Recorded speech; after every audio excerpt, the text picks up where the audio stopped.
हम सब ये जानते हैं कि किस तरीके से सिटीजनशिप अमेंडमेंट एक्ट यानी कि नागरिकता संशोधन कानून ने देश में एक बहुत बड़ा विवाद खड़ा किया था। अब वो विवाद पूरी तरीके से थम चुका है, लेकिन अब इस पर बातें और ज़्यादा हो रही हैं क्योंकि आज एनडीए की बैठक हुई, जो कि कल से शीतकालीन सत्र संसद का शुरू हो रहा है। उसकी वजह से एनडीए की मीटिंग बुलाई गई थी और इसमें एनडीए के ही एक पार्टनर, जितने दलों का गठबंधन है एनडीए बीजेपी के साथ, उन्हीं के एक partner NPP, national people's party, हालांकि ये पार्टी को अब पिछले साल राष्ट्रीय पार्टी का दर्जा मिला हुआ है, नेशनल पार्टी स्टेटस। 8 राष्ट्रीय पार्टियां हैं, उसमें से ये भी एक राष्ट्रीय पार्टी है जिसमें कांग्रेस बीजेपी सभी शामिल हैं। तो इस पार्टी ने एक आवाज उठाई थी जिसमें आगाथा शर्मा अब उनकी मेंबर थी इस मीटिंग में। उन्होंने कहा था कि सिटीजनशिप अमेंडमेंट एक्ट सीए कानून को भी वापस लेना चाहिए और उन्होंने बाहर आकर ये बताया कि उनकी बात को गौर से सुना गया और इस पर एक तरीके से कहें तो पॉजिटिव रिएक्शन भी एनडीए के यानी कि खासतौर से कैबिनेट से, जो कि इसके लीडर खुद प्रधानमंत्री होते हैं नरेंद्र मोदी, उस कैबिनेट की ओर से उन्हें एक पॉजिटिव रिएक्शन भी आ गया, यानी कि उनकी बात को गौर से सुना गया।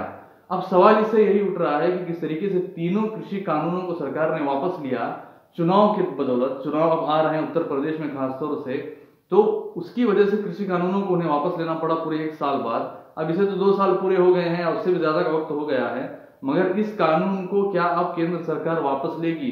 क्योंकि इसी कानून के विरोध में अकाली दल ने भी उस वक्त आवाज उठाई थी कि इसमें मुसलमानों को भी शामिल करें, लेकिन उनकी बात सुनी नहीं गई। मगर उन्होंने कृषि कानून पर, इन तीनों फार्म लॉज पर एनडीए से अपने आप को अलग किया था। अब इस बात से, एनडीए के इस पार्टनर की बात से, एनपीपी की बात से वापस से इस पर चर्चा शुरू हो गई है कि क्या कृषि कानून की तरह सीएए को भी केंद्र सरकार वापस लेगी। यह उत्तर पूर्वी राज्यों की पार्टी है एनपीपी, जिसे कांग्रेस के ही एक नेता पीए संगमा ने बनाया था। पीए संगमा को कांग्रेस ने बाहर का रास्ता दिखाया था, उन्हें पार्टी से निकाला था सोनिया गांधी के विदेशी मूल के मुद्दे की वजह से। उन्होंने फिर अपनी पार्टी बनाई। अब 2019 में उस पार्टी को राष्ट्रीय पार्टी का दर्जा मिला हुआ है, इसीलिए इस पार्टी की बात को उन्होंने सुना। इस पार्टी का विरोध महत्वपूर्ण हो जाता है और उत्तर पूर्वी राज्यों में इस पार्टी की मजबूत पकड़ है, इसीलिए। और आसाम में भी उनके कई दलों ने, इसमें एजीपी भी है, असम गण परिषद, उन्होंने भी इसका विरोध किया था।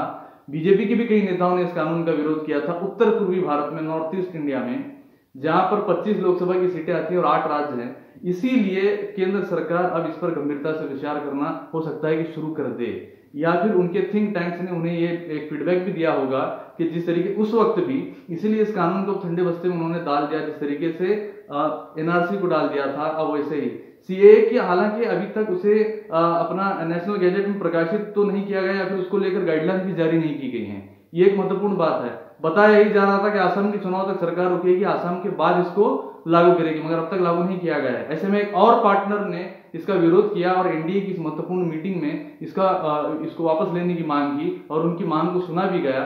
तो हो सकता है कि भविष्य में वापस से नरेंद्र मोदी सरकार इस कानून को वापस ले, जिससे और ज्यादा विवाद हुआ था। हो सकता है लोकसभा चुनाव के आते आते या उत्तर प्रदेश में भी इस मुद्दे को और ज्यादा उठाया जाए और उत्तर पूर्वी भारत, जो बीजेपी के लिए बहुत महत्वपूर्ण है, 25 लोकसभा की सीटें आती हैं, अब पूरी तरीके से वो गढ़ हो चुका है बीजेपी का, तो यहाँ भी इस तरीके की विरोध की आवाज उठना, अकाली दल वापस से इसको अड़ंगा लगा रही है।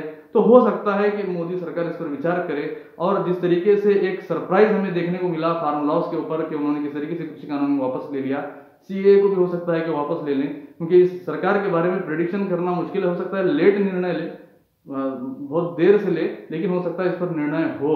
अब इस पर विचार विमर्श केंद्र सरकार ने शुरू कर दिया है, इनके एक महत्वपूर्ण पार्टनर की आवाज उठाने के बाद।